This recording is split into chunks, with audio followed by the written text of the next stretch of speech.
Muito boa noite, uma vez mais estamos de volta ao jornal. Numa entrevista concedida à STV, o jurista Abdul Karim faz uma análise sobre o impacto do coronavírus e o estado de emergência. Acompanhe. Muito boa noite, bem-vindo a este espaço de conversa com personalidades sobre a Covid-19. Hoje estou com o Dr. Abdul Karim, jurista, e que vai nos falar também daquilo que é a percepção que tem desta pandemia, que desde dezembro a esta parte já se vão 5 meses, está a preocupar várias nações. Qual é o seu entendimento sobre esta doença? Nós, infelizmente, não fizemos a leitura do silêncio que se instalou em um ano. Portanto, em dezembro, janeiro deste ano. Não fizemos a leitura devida do que é que estava a acontecer e acreditamos que aquilo era uma coisa lá dos confins da China e que não chegaria onde chegou até hoje. E quer Moçambique, quer todo o mundo foi surpreendido. Foi surpreendido com esta doença e existem muitas incertezas, existem muitas incógnitas, existe inclusivamente muita opinião diferenciada entre os peritos, epidemiologistas, virologistas, o que dificulta ainda mais a compreensão das pessoas deste fenómeno e como se comportar perante o fenómeno. O que é recomendável numa circunstância desta natureza é que, havendo tantas incertezas, tantas incógnitas, devemos seguir aquilo que é um padrão da saúde, da Organização Mundial da Saúde, no caso concreto de Moçambique, os conselhos que têm sido dados através do Ministério da Saúde.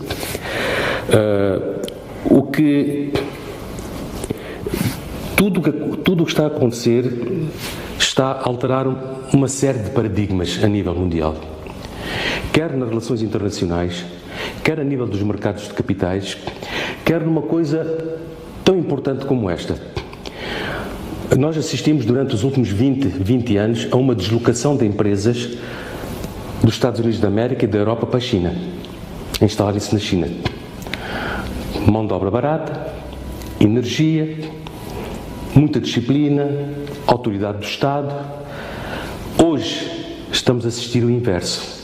Hoje os países já estão a deslocar, no sentido inverso, as suas indústrias da China para ou seus mercados internos ou para outros mercados que sejam competitivos, que sejam apetecíveis. Aí pode ser uma oportunidade para Moçambique. Moçambique tem uma situação geopolítica, geoestratégica, aqui no Oceano Índico, mas não basta. É preciso que Moçambique tenha políticas fiscais, políticas de incentivos, políticas laborais que, portanto, estimulem que essas empresas venham para cá. Portanto, criou-se uma oportunidade para Moçambique. Certamente que há um país em África que vai aproveitar muito desta janela de oportunidade, que é a Etiópia, porque está muito bem organizada em termos de zonas económicas, em termos de zonas francas, em termos de funcionalidade, de eficiência. Portanto, é um país com muitas condições e apetecíveis.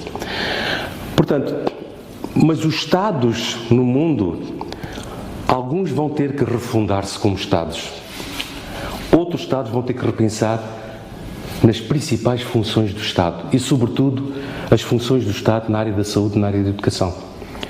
Mesmo a questão da solidariedade, o que a gente assistiu na União Europeia, quando foi necessário discutir o apoio, portanto, à Itália e, sobretudo, à Espanha, a forma como a União Europeia esteve dividida, até se chegar a um entendimento. Portanto, a primeira solidariedade que foi para a Europa veio da China, veio de Cuba, não foi dos próprios europeus. Tudo isto vai ter que ser repensado. E um país como Moçambique, como é que pode tirar melhor proveito desta pandemia?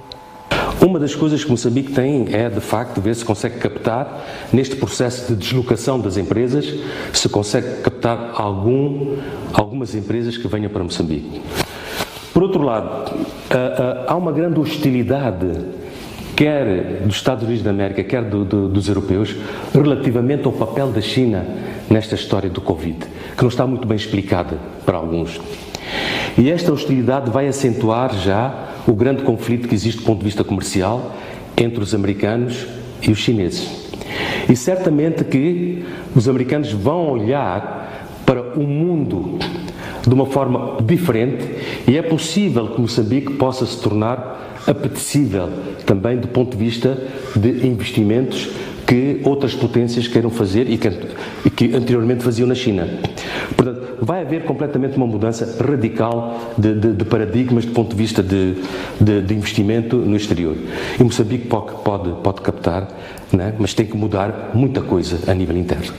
Dr. Abdul Karim, para além de ser jurista, esteve à frente da Unidade Técnica de Reforma Legal. Olhando para o nosso país, quando falamos de Covid-19, o país foi tomando medidas antes mesmo de se diagnosticar o primeiro caso do novo coronavírus. O presidente até declarou o estado de emergência e com essa declaração vieram várias ações com o intuito de se criar justiça social. Como é que olha para o fato de existir essa pretensão de justiça social e, por outro lado, o desafio da efetiva justiça social? Qual é o seu entendimento?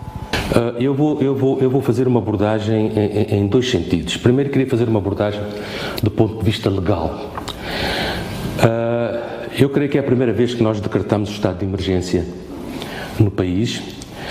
Até a Constituição de 2004, todas as constituições anteriores, havia um artigo com 3 ou 4 números na Constituição que definiam os princípios básicos para ser declarado o estado de emergência, o estado de guerra, que era assim que havia, e o estado de sítio, nas Constituições anteriores a 2004. E que depois remetia para uma lei ordinária a regulamentação do estado de emergência, o estado de sítio e o estado de guerra.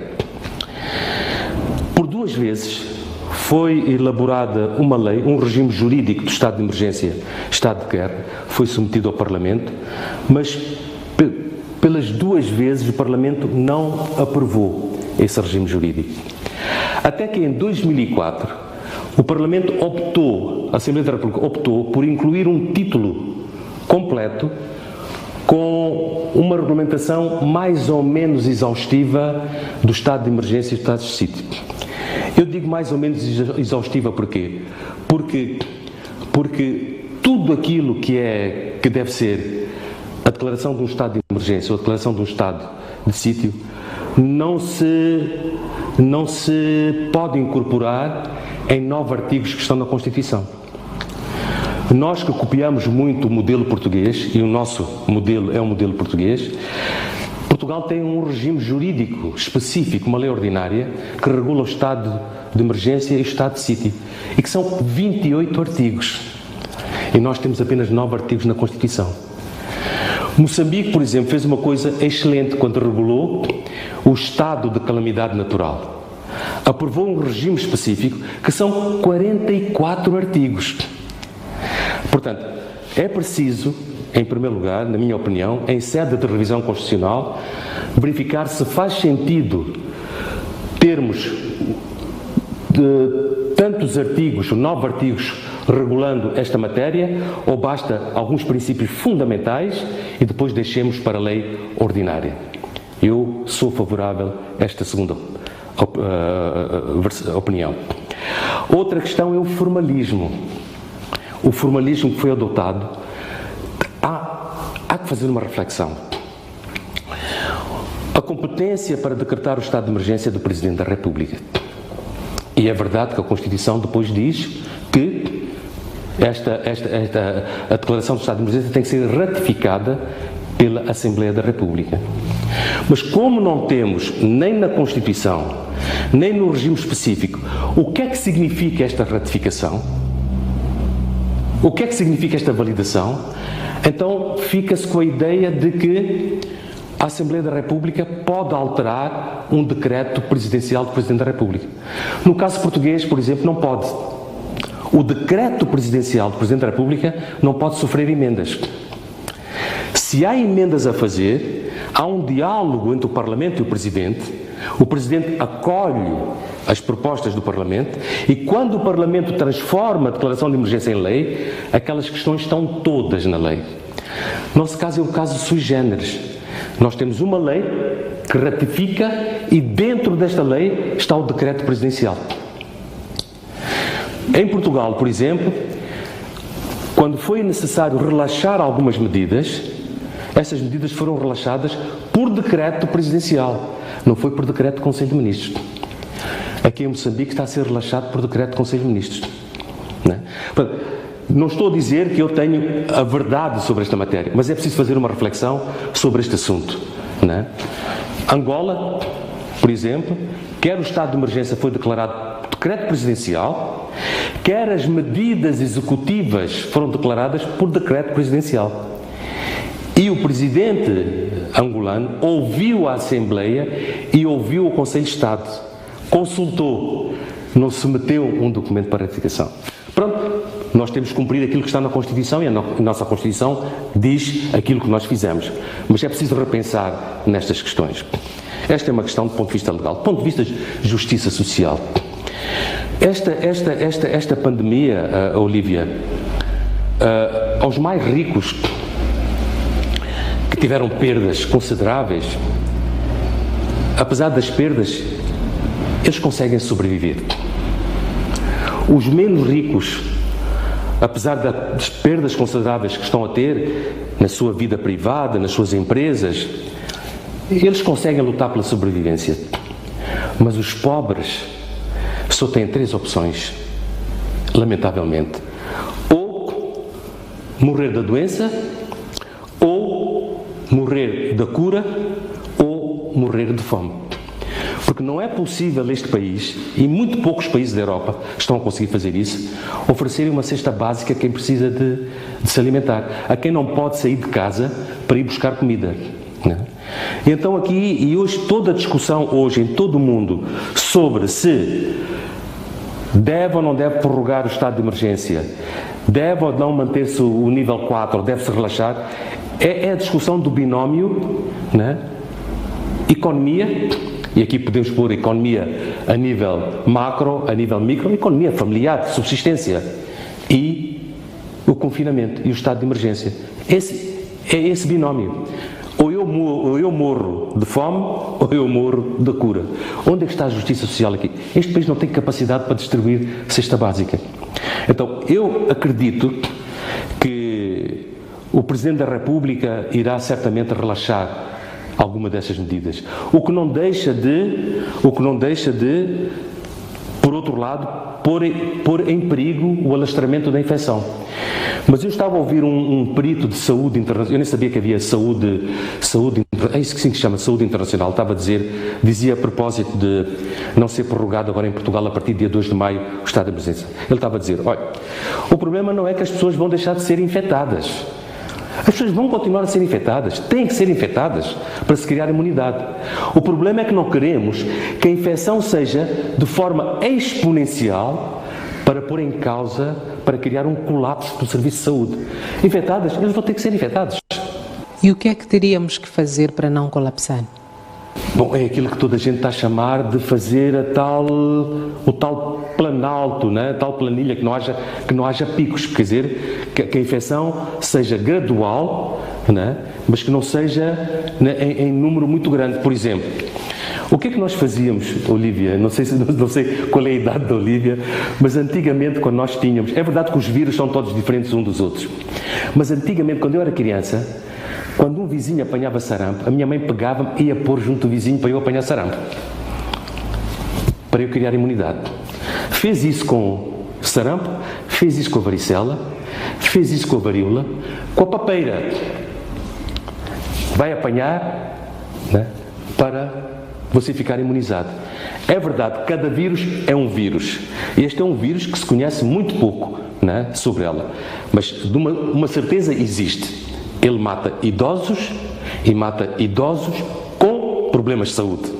Então, a primeira tarefa é isolar os idosos. Esta é a tarefa fundamental, isolar os idosos, né? O resto, eu tenho uma opinião muito pessoal que não vou dizer aqui, senão vou desmobilizar as pessoas, mas o resto temos de seguir aquilo que diz a Organização, diz o nosso Serviço de Saúde, e a última informação que dizia, quer o Ministro da Justiça, quer o Ministro da Saúde, quer a Diretora Nacional, era que as pessoas não estão a cumprir o confinamento. Cada vez há mais pessoas nas ruas, cada vez há mais pessoas nos supermercados, cada vez há mais pessoas a frequentarem lugares públicos. Dr. Abdul Karim, em meio a tanta desgraça, tanta preocupação, tanta ansiedade, uma última mensagem aos moçambicanos. Nós já vencemos muitas batalhas. Eu acredito que vamos vencer esta, mas é preciso olharmos para dentro e aprendermos. Nós não podemos esquecer, nos anos 80, perante a fome que havia, perante o bloqueio que havia da África do Sul, nós sobrevivemos com carapau e com farinha de milho, na altura. Mas parece que esquecemos. Hoje estamos confinados, quase que não temos que comer. Portanto, espero que a nossa memória coletiva não seja curta depois de sairmos desta pandemia em que nós nos encontramos e tiremos lições daí. Muito obrigada, Dr. Abdul Karim, por dispor do seu tempo para compartilhar as suas ideias sobre esta doença com os moçambicanos e contribuir para uma reflexão necessária e pertinente para o país continuar a progredir. Eu agradeço.